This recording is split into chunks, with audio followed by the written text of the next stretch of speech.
Shotguns are a blast, and Strun Prime does not stray from that one bit. It's a buckshot with a heck ton of pellets, and that's really effective with how aiming down sight works in warframe.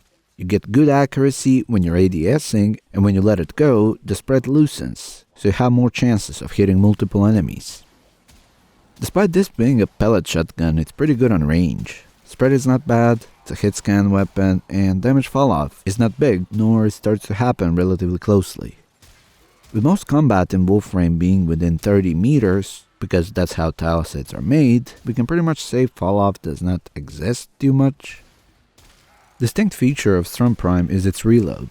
You can reload one bullet at a time, which is probably an optimal thing to do. Just spam reload whenever you have half a second to spare.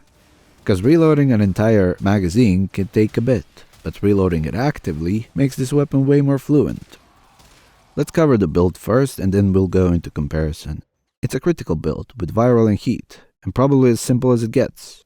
Weapon is hit scan, but Galvanized Savvy makes that second shot orders of magnitude more devastating than the first one, thanks to weapon's high status chance and very high pellet count. That's not to say many enemies will need second serving. Prime Reload mod is in, and it's because of the active reload feature being a bit too cumbersome to do all the time. This makes it super comfy.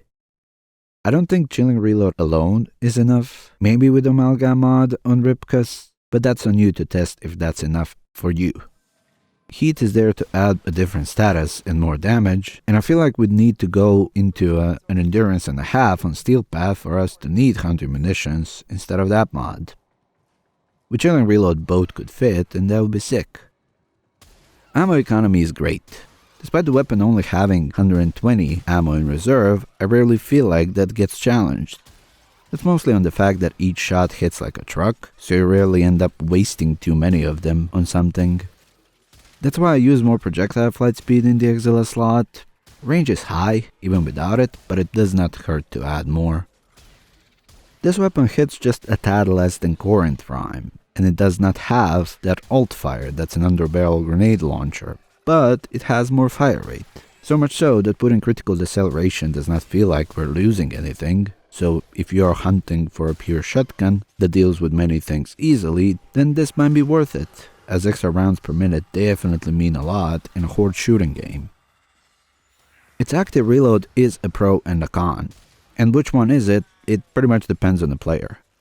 Some people like the spam reload key after every few shots, and this weapon will benefit them, as when you only shoot a few rounds, then reloading it fully takes less time.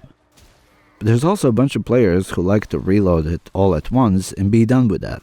And in that case, the only way they like Strun Prime is if they're using holster reload.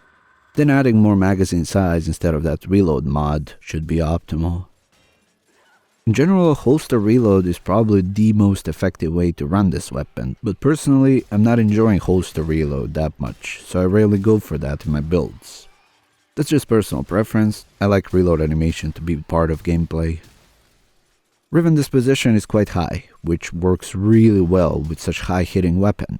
My Riven has toxin damage and critical damage, but you can do it better than that. Rivens could certainly enable us to fit hunter munitions alongside all this, which would help against those few heavy enemies that do take few extra hits. Multishot is stupid high, so adding that on a Riven and slapping hunter munitions in would be insane. The recent trend is that more and more weapons keep having some punch-through as a base, and I'm very happy to see it. I think punch-through is probably the strongest thing non-explosive weapons can have in order to compete with explosive weapons.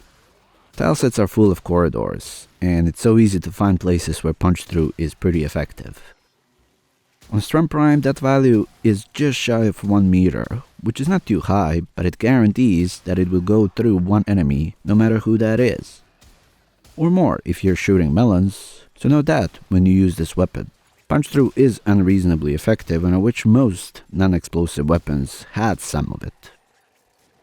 Talking about melons, I use primary Deadhead as my arcane here because headshots are kinda fun. But primary Merciless could add enough reload speed for you to swap chilling reload in instead of prying cold and ditch that reload mod for something of your liking. Deadhead keeps the recoil in check, which is less of an issue with accuracy with such fire rate, It's more about comfort.